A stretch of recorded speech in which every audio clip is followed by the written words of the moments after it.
Mesdames et messieurs, bienvenue dans ce nouveau numéro de l'émission Route Principale, cette émission que vous suivez tous les vendredis et vous nous suivez sur différents comptes des réseaux sociaux.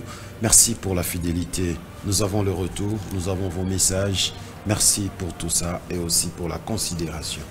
Comme vous avez suivi l'annonce, nous recevons aujourd'hui un expert en matière de douane, un transitaire en douane qui vient ici nous expliquer comment ça se passe. Les dédouanements, c'est quoi? La déclaration en douane, c'est quoi? Tout ce qu'il y a, les circuits de douane là, par où il faut commencer, par où il faut finir, qui est-ce qu'il faut prendre pour se faire aider, ainsi de suite. Votre principal, il faut suivre cette émission parce qu'elle ne cessera de vous surprendre. Monsieur Prince Tata, bonsoir. Bonsoir. Bienvenue. Merci. Merci d'avoir répondu à notre invitation. Merci plutôt à vous de nous avoir conviés à cette émission. Vous allez bien? Très bien. Alors, permettez-moi de vous offrir ces champagnes. Une façon pour moi de vous souhaiter la bienvenue. Merci. Je profite de l'occasion pour dire merci à Seda Champagne, notre partenaire qui ne cesse de nous soutenir avec du vrai champagne. Voilà, c'est du vrai. Waouh!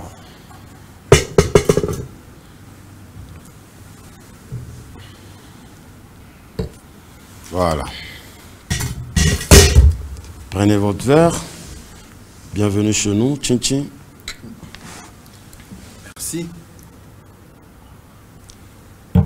Encore une fois, merci à toi, Seda Champagne, pour ces bons champagnes que tu nous sers chaque vendredi sur ces plateaux. Alors, Monsieur Prince, vous pouvez avoir une façon de vous présenter. Qui êtes-vous? Ben, déjà de nom, on m'appelle Prince Tata. Je suis expert en matière douanière actuellement. Je suis dans une organisation où je dirige les opérations en douane. Mais cette fois-ci pour les comptes des grands consommateurs de cette activité qu'on appelle l'importation et l'exportation. Okay. Et donc je suis beaucoup plus lié aux miniers qui représentent pratiquement le gros du volume des importations dans le Grand Katanga. Et ça fait longtemps que vous êtes dans ces domaines? Exactement 20 ans aujourd'hui. Pourquoi vous avez choisi ça? Par passion. Par passion. La petite histoire, comment c'était le premier jour que vous vous êtes retrouvé là? Tout a commencé à travers une société indienne qui m'a recruté comme étant assistant du directeur général à son temps. Et au fur et à mesure que j'étais son assistant, je le voyais gérer la logistique de la société. C'est-à-dire, j'entendais toujours parler de tel camion va entrer, va apporter telle marchandise, et tel autre va sortir avec tel ou tel autre minerai. Et ensuite, ce monsieur me donnera la charge de faire le classement de tous les dossiers, import et export. Il y avait des initiales sur les dossiers, IM et EX. Je ne comprenais pas qu'est-ce que ça signifiait. Et au fur et à mesure que je lisais, parce que toute la documentation était quasiment en anglais, j'ai dû commencer à recevoir aussi pour son compte les transitaires en douane qu'il s'était choisi pour assurer le suivi de ces importations et de ces exportations. Et donc, il m'a donné la charge de commencer soit à les recruter, soit à suivre directement les mouvements de tous les camions qui entraient de la frontière et tout cela qui pouvait quitter l'intérieur du pays vers l'extérieur. Et ça a été pour moi une passion de commencer à aller à la frontière, voir comment un camion entrait et voir comment un autre était en train de sortir. À partir de là, je commençais maintenant à me cultiver et à apprendre tout ce qui pouvait être dit sur la douane. Vous êtes fier d'être dans ce domaine-là? Extrêmement fier, je suis content. Très à l'aise aussi? Très, très. Alors, parlez-nous de la relation qui est entre vous, c'est-à-dire transitaire en douane ou agence en douane, et les services de douane. Ok. En fait, c'est comme vous le dites, nous sommes transitaires en douane. Transitaire, en d'autres termes, pour dire préposé. Je suis au milieu. Au milieu, c'est-à-dire entre les entités de l'État et l'opérateur économique. C'est qui l'opérateur économique? C'est celui qui importe ou c'est celui qui exporte? Et lui, n'étant pas directement, sauf sur certaines autorisations, habilité à aller déclarer pour son propre compte, il est obligé de passer par transitaire en douane. En d'autres termes, commissionnaire en douane. Et donc, il est obligé de passer par la personne, pas physique que je suis, mais la personne morale que je représente. Parce que le transitaire en douane, il n'est pas une personne physique. Il est une personne morale. Pourquoi moi, opérateur économique, je ne peux pas aller directement vers les entités de l'État? Il faut comprendre ici que la matière douanière, elle est tellement très vaste. Dire que vous n'êtes pas autorisé à aller directement vers la douane, c'est faux.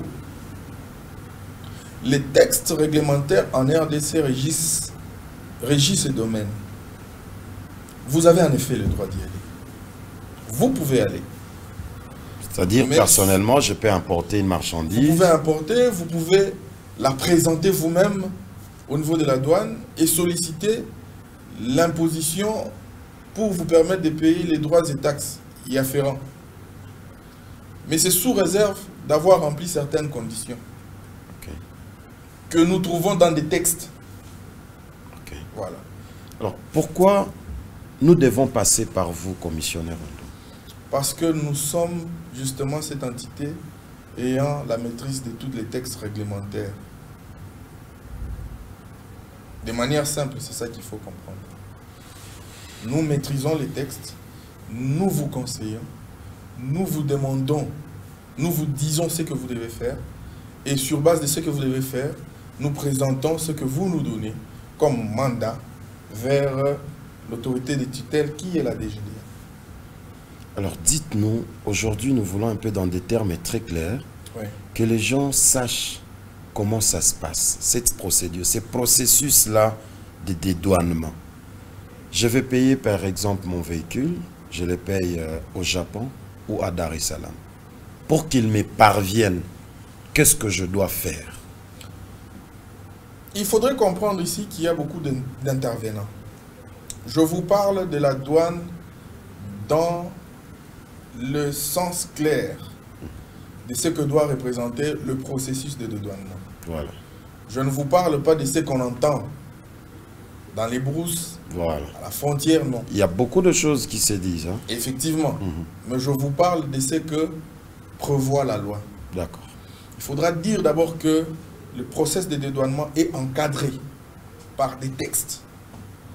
Tout ce que nous devons faire se retrouve écrit quelque part. Et ces textes, sont entérinés par des lois. Et c'est cette loi-là que nous devons respecter. La loi est accompagnée de ces mesures d'application. Très bien. La loi dit ceci. Les mesures d'application donnent les schémas. Dans le domaine de la douane, par exemple, c'est la loi numéro 010 du 20 août 2010 portant code de douane.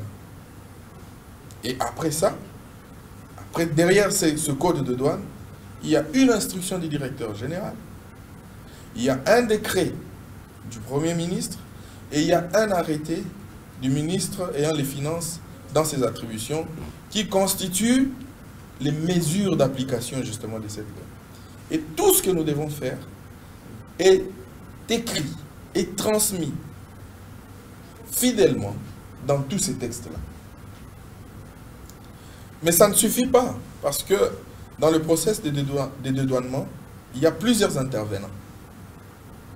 Le premier intervenant, évidemment, c'est vous, parce que vous avez parlé de l'intention d'importer un véhicule.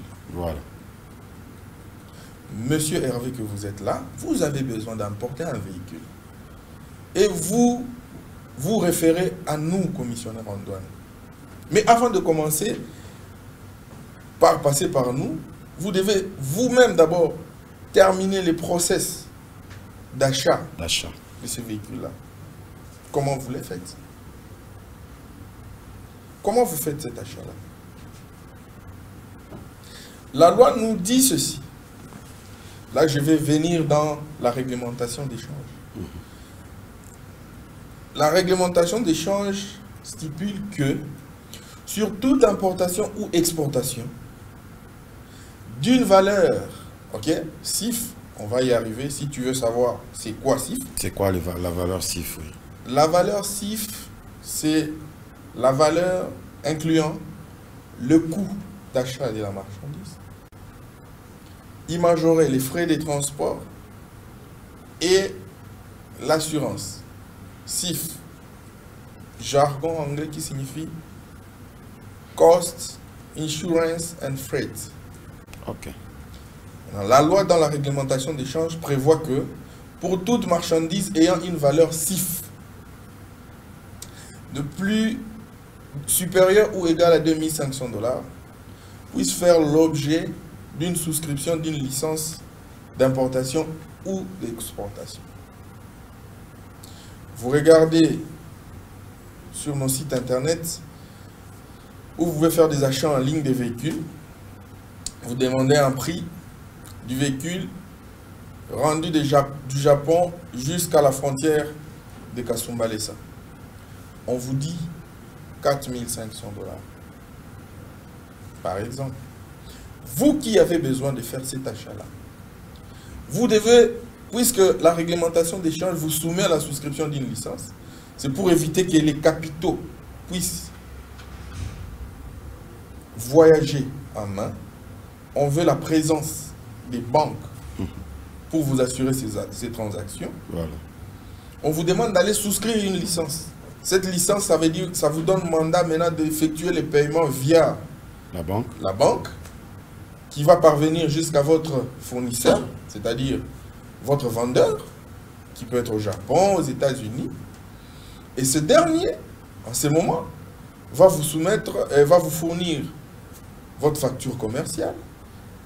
Avec ces deux documents, vous venez maintenant voir un commissionnaire en douane pour commencer les procédures d'accompagnement dans le dédouanement. Alors, je viens vers vous pour commencer la procédure. Comment vous arrivez à tarifer une marchandise? Dites, j'amène par exemple un carton de champagne et vous me demandez autant pour ces processus-là. C'est une tarification qui existe déjà de tous les produits que nous avons au monde ou ça dépend de l'appréciation de douanier ou comment? Je pense que dans ce domaine, s'il faudrait que je puisse étaler tout ici, vous allez vous pourrez me prendre toute une journée. C'est vrai, c'est trop vaste. Hein? Vous allez m'inviter la semaine prochaine, on prend toute une journée. Et vice-versa. Okay. Mais on va quand même essayer de schématiser pour qu'on comprenne tous. Voilà. On parle d'imposer ici. Parce que la douane, c'est justement cette organisation habilitée à imposer et à percevoir les droits et taxes à l'importation ou à l'exportation. Comment j'y arrive? Je vous ai dit que c'est une matière vaste. Il existe encore une autre loi qui liste, répertorie toutes les marchandises et y colle des quotités sur lesquelles vous prélevez. Par exemple, pour nous, c'est les tarifs de droits et taxes à l'importation et à l'exportation, qui est aussi une loi. Dans ces tarifs, vous allez trouver tout ce que vous pourrez importer. Vous voulez importer des barres de fer, c'est mentionné. C'est mentionné là. Vous voulez importer des véhicules, c'est mentionné. Quel type de véhicule? Des transports, de tourisme, des transports de plus de 5 personnes, de plus de 10 personnes. Tout est répertorié. Des camions, tout est répertorié. Avec les quotités d'imposition, justement. À supposer que vous voulez importer un véhicule, vous allez dans les tarifs douaniers, vous allez chercher la rubrique des véhicules et les codifier. Cette rubrique-là est codifiée. À supposer, par exemple, pour les véhicules, vous êtes dans la série des 87, par exemple. Et maintenant, au fur et à mesure qu'on est en train de parcourir les types des véhicules, c'est les 8701, 02, 03, 04, par exemple. Et vous verrez une autre colonne sur laquelle on vous dit, pour ce type de véhicules, vous payez 5% des droits à l'importation, par exemple. Vous payez 16% de TVA, par exemple. Vous payez 5, 10, 15 ou 25% des droits de consommation. Vous me comprenez? Ouais. Ça veut dire que lorsque moi, je vous fais une cotation pour vous dire que Monsieur Hervé, pour votre véhicule, vous allez payer 4 000 $, comme coût de dédouanement, je ne les ramasse pas. Je ne le dis pas à la va-vite. J'aurais consulté les textes. Je vais dans les tarifs, je dis, ah, ces véhicules, c'est un véhicule de pas plus de 5 personnes, ayant un cylindre de telle capacité, par exemple, diesel ou essence, ou encore c'est usagé, ou c'est neuf, et je regarde les textes, me disent que non, les véhicules commandés par M. Kalonji, ils vous payent 10% de droits, plus 16%, plus autant par exemple de droits de consommation. Tant mieux. À ce moment, les calculs deviennent simples. Vous avez acheté votre marchandise à 4 500 $. Je l'ai répertorié dans les tarifs de droits et taxes à l'importation et à l'exportation. Je trouve que nous payons 10% des droits d'entrée. Je frappe 10% sur les 4 500, ça me donne 450 par exemple. Plus 16% de TVA. Je frappe 16% de 4 500, ça me donne un taux. Mais ce n'est pas fini. Parce que en dehors de la douane, il existe les services connexes qui interviennent. Voilà. OCC, là. Qui aussi ont des textes qui répertorient tout type d'importation et frappent les différents montants ou quantités à prélever sur cette valeur. Tout est fonction de la valeur de votre marchandise. Parce que vous êtes là, qu'est-ce que vous payez à l'OCC? C'est l'Office congolais de contrôle. Oui. Ils sont là pour le contrôle. Ce que vous payez, ça s'appelle frais de contrôle ou c'est autre chose? Ça dépend de quel type de marchandise. Je vous ai dit que c'est très vaste. Okay. À l'OCC, nous payons par exemple les frais de contrôle. À l'OCC, on peut payer les frais d'inspection. À l'OCC, nous pourrons payer les frais de laboratoire. Selon les types de marchandises. Lorsque vous importez une marchandise qui nécessite qu'on puisse authentifier la qualité, on ne va pas importer une marchandise qui est prohibée ou une marchandise qui est expirée en RDC. On est censé prélever des échantillons et amener au laboratoire pour voir si la marchandise répond aux normes de consommation en RDC. Puisque ça doit aller au laboratoire, vous payez les frais de labo. Puisque ça doit être contrôlé, vous payez aussi certains frais de contrôle. C'est pour vous dire que nous sommes en train de commencer ici un débat qui nécessite qu'on en fasse tout un cours. Alors, est-ce qu'il existe-t-il une tarification qui se retrouve au-dessus de la valeur d'une marchandise? Il existe. C'est-à-dire, je paye ces micros, par exemple, à 2000 francs. La tarification de douane peut aller au-delà de la valeur de cette marchandise? Non, mais il y a des fortes impositions dans le cadre parfois de décourager l'importation ou l'exportation de quelque chose. Ok. Je vous donne un exemple. Tout le monde aujourd'hui sait que les tabacs tuent. Ok. N'est-ce pas? Ouais. Tout le monde sait aujourd'hui que les tabacs tuent. Mais puisque nous sommes aussi dans un pays démocratique, on ne va pas vous imposer d'arrêter, de choisir aussi de vous tuer vous-même. Vous êtes libre d'opérer des choix judicieux ou non pour vous, pour votre santé et pour votre personne. Vous dites non, moi je ne vais pas arrêter de fumer, moi j'aime fumer. Et donc on ne vous interdit pas d'importer le tabac. Mais on y frappe tellement des droits et taxes sévères que si vous n'avez pas les moyens, vous allez vous dire, bah, je laisse ces commerces. Mais j'arrête. Les tarifs de droit à l'importation et à l'exportation frappent les droits des consommations jusqu'à hauteur de 60% de la valeur sur le tabac. Vous voyez? Pour vous décourager, mais malgré ça, il y a toujours des importations. Oui, vous avez le choix d'importer et vous payez trop cher sur ça. L'État bénéficie malheureusement. Une autre question, c'est est-ce qu'il y a une durée ou un délai précis pour le dédouanement d'une marchandise? C'est comme ça que... Ça vous prend combien de temps? Ah, à nous, ça nous prend combien de temps? Mais qu'est-ce que prévoit la loi? Moi, je veux vous amener dans ce que prévoit la loi. Voilà. Une fois une marchandise présentée à la douane, la loi vous accorde un délai de 72 heures pour assigner un régime à cette marchandise. Assigner un régime, c'est quoi? C'est-à-dire dire à la douane que je vais déclarer cette marchandise pour la consommer, par exemple. Ça, c'est le régime connu de tous, qu'on appelle le régime de droit commun. Et lorsque votre marchandise est pointée à Kasumbalé, dans les 72 heures qui suivent, vous devez lui assigner un régime, la présenter et souscrire à la déclaration des marchandises. Ce régime n'est pas forcément le régime de mise à la consommation directe.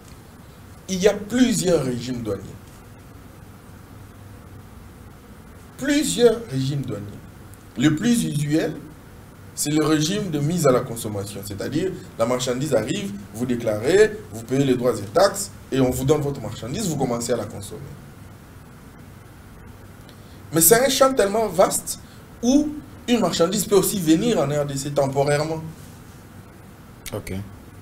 Ça aussi, c'est un autre régime à part, qu'on appelle le régime d'admission temporaire, par exemple.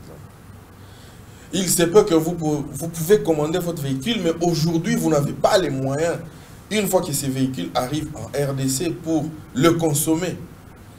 Mais vous allez les laisser sous gardiennage, sous surveillance de la douane.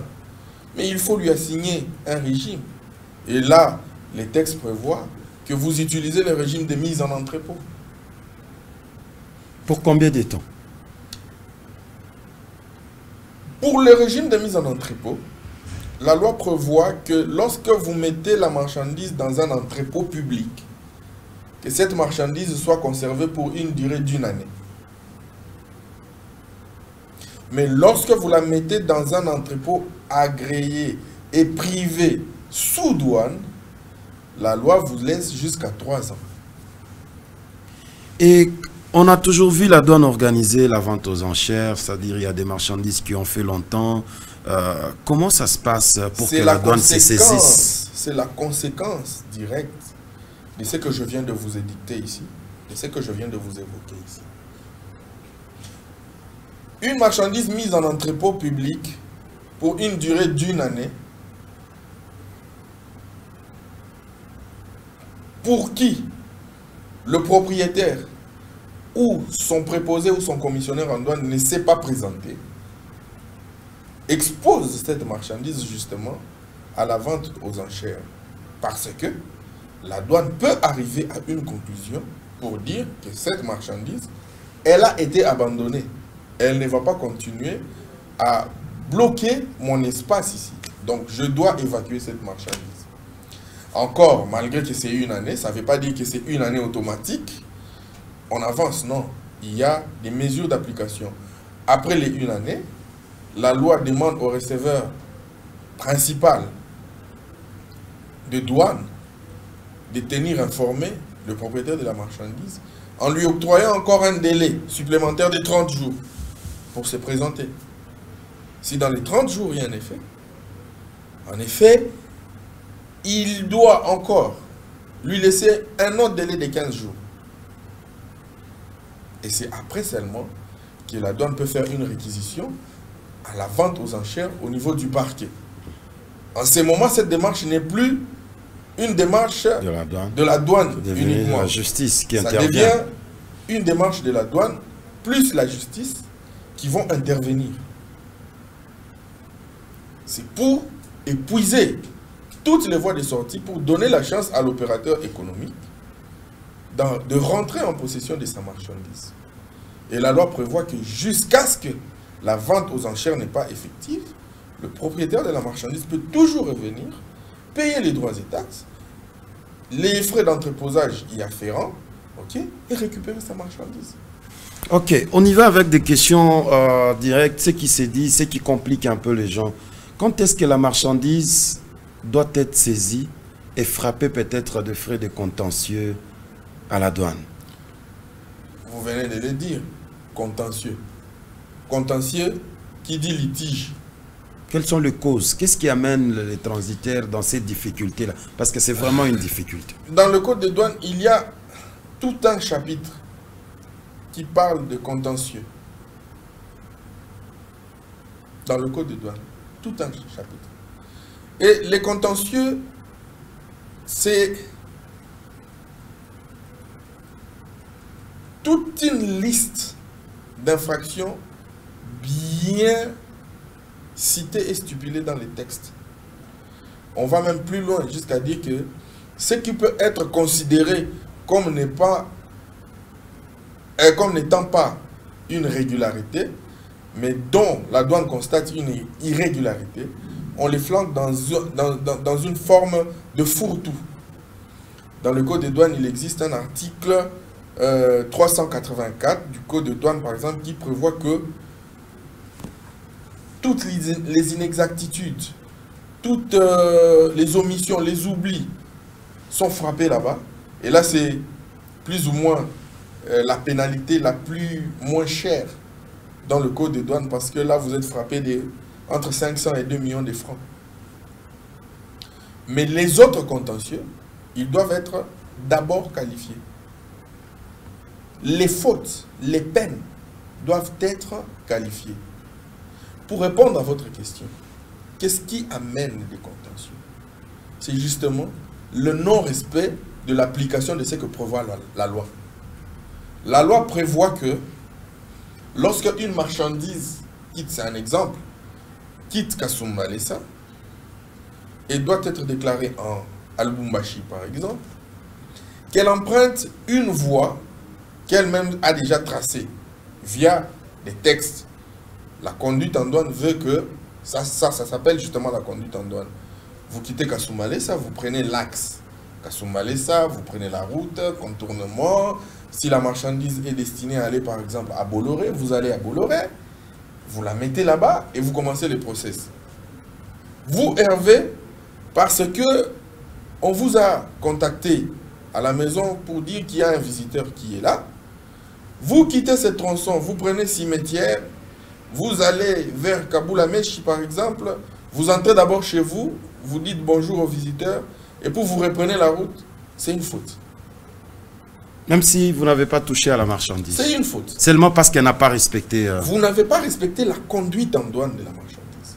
On ne dit pas que la marchandise doit être d'abord ramenée chez vous à la maison, ou tel que vous venez d'acquérir votre véhicule, vous n'avez pas encore payé les droits et taxes, vous dites non, je pars d'abord montrer à madame les véhicules, elle voit les véhicules, et puis nous allons rentrer. C'est une faute. Parce que dans la loi douanière, l'infraction n'est pas intentionnelle. C'est matériel. C'est pas intentionnel, c'est matériel. Vous n'allez pas expliquer... Qui est généralement causé par vous, les transitaires, bien sûr. Non, pas forcément. Pas forcément.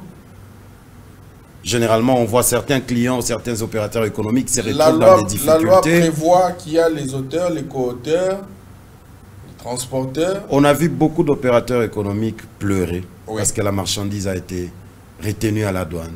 entreposé? Pourquoi on a demandé les contentieux? Pourquoi l'agence qui est à la base, tel déclarant m'a fait ça, tel déclarant m'a fait ça? Et finalement, quelqu'un commence à chercher des solutions pour ne pas en trouver. Je pense que dans l'introduction de cette émission, je vous ai clairement dit que je veux vous parler de la douane suivant strict respect des textes réglementaires.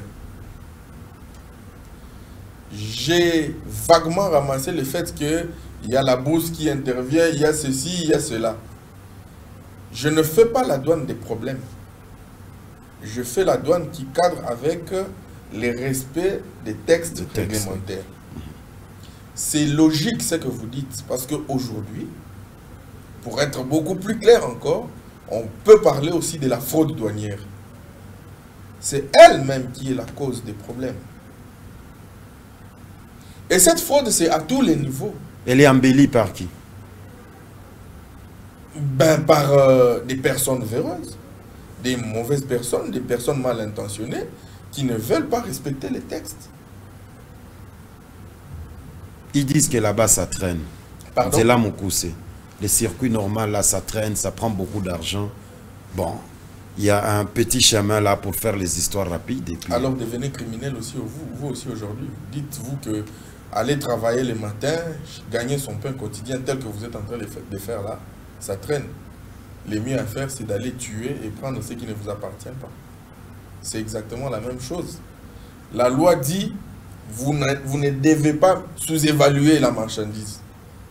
Une marchandise que vous avez achetée à 4 500 $, vous voulez la déclarer à 1 000 $ parce que vous avez l'intention de payer moins. Ici, il y a beaucoup d'intervenants qui facilitent la fraude. Et même l'opérateur économique est aussi responsable de cette fraude.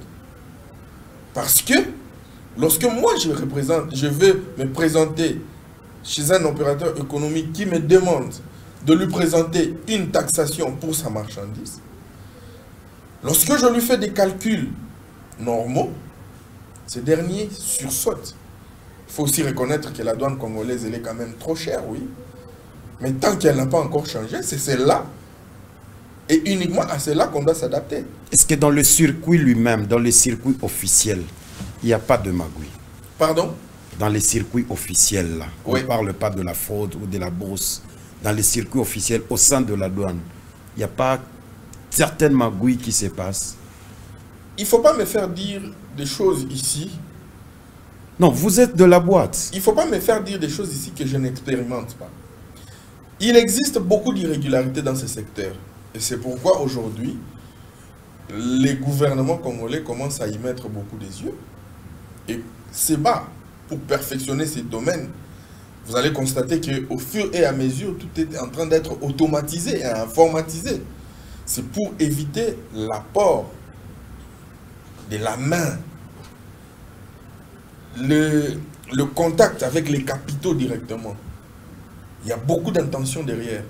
C'est vraiment un secteur où circule beaucoup d'argent et effectivement, les magouilles existent à tous les niveaux. À tous les niveaux. Mais puisque vous m'avez fait venir ici, pas pour parler des magouilles, je parle de ce qui est prévu. Mais ce sont des points qu'on peut toucher. Parce qu'on est toujours dans les circuits de dédouanement. Quand je vous dis, il y a beaucoup d'exemples. Lorsqu'on a partagé la fiche, il y a des gens qui nous ont écrit. Certains opérateurs économiques nous ont écrit qu'il y a des agences ou des déclarants véreux qui, par moment, amènent des problèmes auprès des opérateurs économiques. Écoutez, monsieur Hervé. Moi, j'ai déjà fait mes calculs. J'importe ma marchandise. Elle devrait être là dans un délai selon les calculs, à part quelques excès de jours.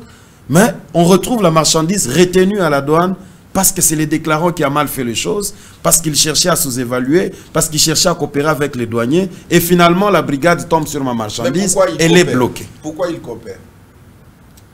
Pourquoi ils coopèrent? Pourquoi le déclarant va aller coopérer avec la douane? Il va aller coopérer avec la douane justement parce que les responsabilités sont partagées. Commençons par là. Qui sont les responsables de la fraude douanière? C'est qui les responsables? Vous avez la réponse? La loi les cite et les qualifie parfois des auteurs, c'est-à-dire celui qui commet lui-même la faute, le co-auteur, c'est-à-dire le complice, le transporteur. On va encore citer lui-même le douanier aussi, qui peut être aussi complice. Ça dépend maintenant. J'encouragerais aujourd'hui les opérateurs économiques de faire beaucoup plus des efforts pour aller vers le gouvernement congolais et solliciter peut-être la réduction des taux d'imposition des droits et taxes.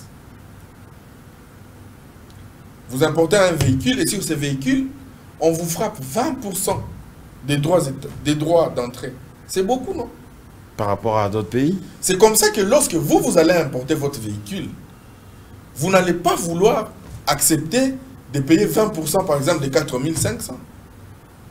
16% de TVA, 2% de FPI, 0,59% de l'OGFREM, l'OCC, et tout ceci, c'est énorme. Vous risquerez d'acheter un véhicule avec comme paiement de droits et taxes à hauteur de plus de 50% du prix d'achat. Voilà. Et alors, vous, en tant qu'opérateur économique, qui n'avez pas assez de moyens, vous allez être obligé d'aller parler avec un commissionnaire en douane qui n'est pas respectueux des textes réglementaires. Vous allez lui dire, bon, mon cher, moi je n'ai que 3 000 ou je n'ai que 1 000 $ pour déclarer mon véhicule. Surtout ces genres de négociations. Voilà. Et quand ce monsieur va avoir 1 000 $, il va réfléchir à deux choses. La première des choses, ce n'est pas déclarer votre véhicule et le faire passer par les bilans, par exemple. Et lorsque un douanier qui n'était pas averti et qui ne cautionne pas ces choses-là va tomber sur ces véhicules-là, c'est là que commence le problème, parce que maintenant le véhicule est appréhendé par les services de douane et doit faire en sorte que non seulement vous devez régulariser avec les paiements des droits et taxes, mais aussi sur base, parce que là, n'est pas déclaré, c'est de la contrebande. Et puisque c'est de la contrebande, vous êtes frappé à hauteur de 1 à 5 fois la valeur de votre marchandise. Si vous avez acheté votre véhicule à 4 000 $ et qu'on vous taxe 5 fois de cette valeur, vous payez 20 000 $. Vous l'abandonnez directement. Vous comprenez? Le problème ne vient pas forcément du déclarant. Le commissionnaire en douane, il paye parce qu'il prend quand même l'engagement. Il dit, donnez, je réussirai à faire passer. Mais quand il est appréhendé, c'est compliqué. Alors, qu'est-ce que vous faites? Parce que nous savons quand même que vous êtes réunis en corporation. Est-ce qu'il y a certaines démarches que vous faites pour mettre hors d'état de nuit ces genres de personnes? C'est la sensibilisation de tous les jours. La corporation des déclarants aujourd'hui, dirigée par le président Jules, que je salue en passant, ne cesse de nous conscientiser sur le respect que l'on doit donner au métier de commissionnaire en douane. Nous avons presque l'impression aujourd'hui que nous ne sommes pas respectés et que le commissionnaire en douane d'aujourd'hui est considéré comme étant auteur de la fraude à 100%. Et quelque part, on commence à nous parler de déclarants debout, déclarants assis. Ben, ça, c'est peut-être des termes utilisés ici. Les termes qu'on connaît, c'est transitaire en douane ou commissionnaire en douane. Le déclarant debout, justement, c'est celui-là qui n'a pas son agrément et ne veut pas fonctionner conformément à ce que prévoient les textes réglementaires.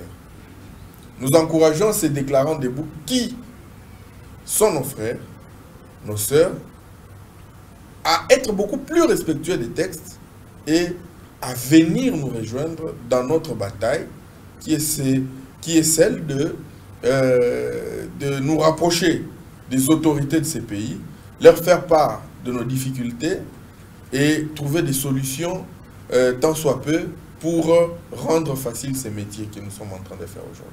Est-ce que vous rencontrez des difficultés dans les circuits normaux des dédouanements? Il y en a beaucoup. À quel niveau? Il y a beaucoup de difficultés à tous les niveaux.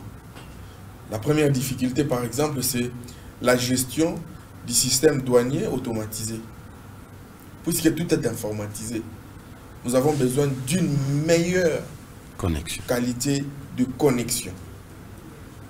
Aujourd'hui, les importations et les exportations en RDC constituent un pourcentage acceptable dans les budgets du pays. Les outils doivent suivre aussi derrière. Parce que nous souffrirons du retard. Ces métiers ici, il a comme première qualité pour être accepté auprès des opérateurs économiques la célérité. Un opérateur économique qui importe aujourd'hui, sa marchandise arrive à la frontière aujourd'hui, et que vous êtes en mesure de lui la livrer dans les 48 heures, c'est un opérateur économique comblé qui vous donne sa confiance. Nous avons un problème de célérité. La célérité est là et manque à ce niveau parce que les outils ne suivent pas.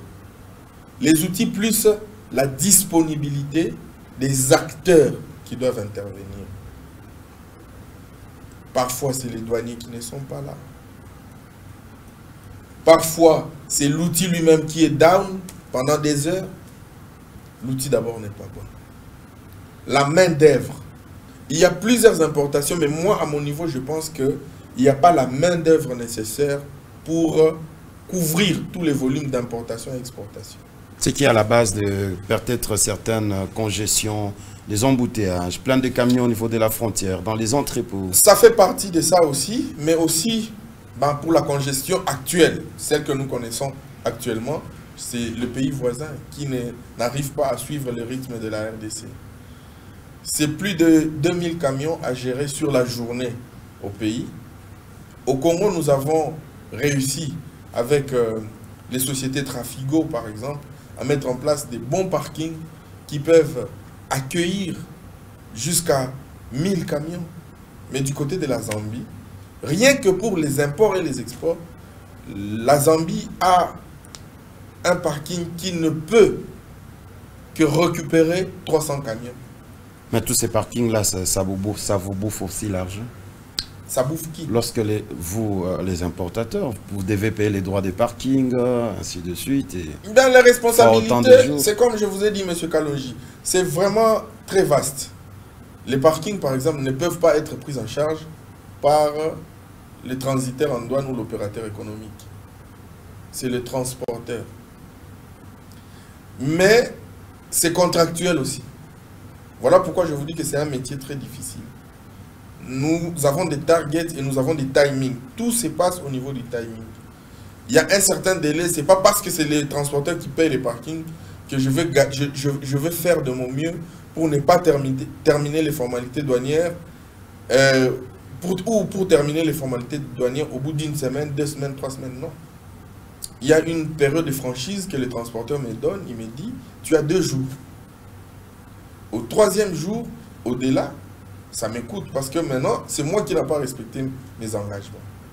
Mais il y a certains retards qui sont causés par la douane, comme vous venez pas de dire ici. Problème de connexion Internet, problème de disponibilité des acteurs. C'est-à-dire le retard est causé par la douane. Oui, mais la douane, comment vous... La douane n'a rien à faire de ça. On ne se retrouve pas avec ces mesures de facilitation où la douane peut dire, par exemple, à son partenaire Trafigo que, puisque aujourd'hui il y a eu des problèmes de connexion, ne faites pas payer les parkings, impossible. Alors vous êtes victime. Le transporteur est victime. Nous aussi, parfois, nous sommes victimes. Et généralement, dans ce genre de cas, c'est des consensus maintenant entre transporteurs et nous, on s'est dit, on prend 50-50 par exemple. Mais c'est de l'argent que nous perdons parce que nous grignotons cela où? Dans nos honoraires. C'est vraiment un manque à gagner. Fois autant de jours, fois autant de camions, c'est beaucoup. On est pratiquement arrivé à la fin de l'émission.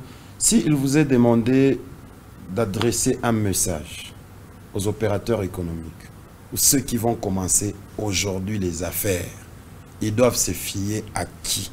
Qu'est-ce qu'ils doivent faire pour qu'ils ne rencontrent pas de problèmes dans leurs affaires? Je demande aux opérateurs économiques de se cultiver d'abord, de connaître la réglementation en vigueur en RDC avant de se lancer dans le process des importations et des exportations. Je n'encourage pas les opérateurs économiques qui effectuent leurs opérations de manière à ne pas faire respecter les textes réglementaires parce que c'est trop risqué. Au finish, en voulant payer moins, on paye plus que même ce qu'on devait payer normalement. Fiez-vous à des personnes, il y a même dans la ligne de commissionnaire en douane que vous appelez debout, il y a des personnes qui conseillent très bien. Un commissionnaire en douane, c'est un conseiller qui doit vous montrer le pour et le contre de ce que vous voulez entamer comme procédure. Monsieur Kalonji, il y a aussi des opérateurs économiques trop têtus. Qui veulent vous imposer leur rythme. Trop têtus. Vous lui dites que votre marchandise payera 20 000 $, il vous dit, moi, je vais seulement 10 000. Et qu'est-ce que vous faites dans ces cas? Une personne comme moi, je ne prends pas. Mais il y a parmi vous, les déclarants, ceux qui partent arracher des clients. Généralement, lui, il faisait à 10 000. Lui, il va lui dire non, chez moi, avec 8 000, ça va passer. À leur risque et péril. Et c'est aussi encouragé par certaines autorités des douanes dans l'administration douanière qui commencent aussi à faire le parrainage dans ces métiers. Et en ce moment, on ne devient plus commissionnaire en douane, on devient commissionnaire des douaniers. Parce que vous cherchez maintenant les dossiers pour les douaniers, et les douaniers, il va prendre votre argent pour vous dire, bon, moi-même, je vais parrainer les dossiers. Ça peut marcher aujourd'hui. Tant que ça marche, tant mieux, il continue, et les réseaux continuent à grandir. Et il paraît que vous êtes même envahi par les douaniers eux-mêmes qui se passent pour des déclarants. On a appris ça. On a appris, et il y a même un jargon qui est sorti, qu'on appelle maintenant les dodés. Douaniers déclarants. Vous êtes très bien informé. Ça vous met dans une position de faiblesse. Hein? Dans le domaine dans lequel moi je suis, je ne pense pas. Pourquoi? Parce que moi je suis avec des structures bien organisées, qui sont respectueuses de loi et qui évitent de tomber dans les paiements des pénalités énormes. Voilà, on va un peu boire parce qu'on est vraiment à la fin de l'émission. Je pense que les téléspectateurs sont vraiment édifiés. C'est une matière très vaste. On ne saura pas expliquer ici avec détail. Nous sommes allés sur des questions directes, sur ce que les gens pensent, ce que les gens racontent sur les rues, pour vous donner certains éclaircissements. Alors, Monsieur Prince, ici, s'il vous est demandé d'adresser un mot, je sais que vous ne représentez pas la corporation des déclarants, mais si vous pouvez porter ces chapeaux, ça serait quoi votre message? Je demanderai à tous les commissionnaires en douane de la RDC de s'aligner à la corporation des déclarants. Autour de cette corporation, nous échangeons sur beaucoup de matières. C'est aussi une possibilité pour eux de se mettre à jour sur les lois et sur les procédures. Nous apprenons chaque jour là-bas. Il faut accompagner cette corporation et il faut assister à toutes les rencontres. Dans cette corporation, on protège l'État congolais et on se bat pour qu'en retour, l'État congolais aussi nous protège et nous accompagne dans nos activités. Donc c'est important de suivre. C'est important d'être derrière cette corporation. Il faut éviter les sentiments des personnes pour dire, bon, il y a cette personne dans cette corporation et je ne viens pas. Non. Nous avons des possibilités à travers la corporation de toucher directement les autorités de la DGDA, en commençant par la direction générale jusqu'aux directions provinciales et un peu plus loin jusqu'au ministère des tutelles qui est le ministère des Finances et encore plus loin On peut aller encore à la primature, à la présidence pour faire entendre nos voix. Aujourd'hui, je pense que le métier de commissionnaire en douane, c'est un métier que moi j'appelle noble aujourd'hui. On ne devrait pas être considéré comme étant, quand on passe, on dit on est déclarant, on dit ah, bah moi je vais on a pas ma. Non. Nous faisons un travail, nous sommes rémunérés en fonction de ça, et nous développons tant soit peu, parce que au Katanga par exemple, on a besoin de nous. On a des grands miniers qui ont besoin de grands déclarants et des grandes maisons qui font la douane dans le strict respect des textes réglementaires. Très bien, on va se tenir debout. J'aurai une dernière question à vous poser en étant debout. Vous pouvez prendre votre micro, vous pouvez le retirer. Monsieur Prince, vous êtes partenaire de la douane, n'est-ce pas? Vous êtes partenaire ou comment vous définissez cette relation? Je suis préposé de la douane. Je suis préposé de la douane et dans le cadre de l'encadrement des recettes, pour maximisation des assignations, la douane a besoin de mes services. Ok. Et on s'accompagne comme ça. Il paraît que vous êtes victime d'un certain traitement des douaniers. Les douaniers sont supérieurs aux déclarants et par moment vous êtes obligé de vous plier à leurs caprices. Il peut venir à 12 h, tu dois l'attendre. Il peut te dire je ferme le bureau, reviens demain, il part et vous revenez demain. C'est la conséquence directe de faire ce métier en allant supplier parce qu'on n'a pas fait les histoires normales, correctement. Moi, je suis respectueux de loi dans ce domaine. Et lorsque je rencontre une difficulté sur la problématique de la main-d'œuvre ou du caprice d'un ou d'un autre douanier, je suis en droit de faire prévaloir mes droits. Et je le dis tout haut, je respecte la ligne hiérarchique, je respecte ces métiers. Et aujourd'hui, on doit éviter ce que vous racontez là. Nous sommes préposés de la douane. Ils ont besoin de nous. Nous avons besoin d'eux. Et nous tous, nous sommes encadrés par les textes. Par exemple, même pour traiter une déclaration, un douanier a un délai. S'il ne le respecte pas, je suis désolé, on va sur un autre chemin. C'est lequel? L'accusé, le remettre sur les rails. Le remettre sur les rails et solliciter que la déclaration puisse être assignée à un... Prochainement, vous amenez les dossiers, ils vous coincent parce que vous l'avez... Ah, si ça devient un règlement des comptes, tant mieux.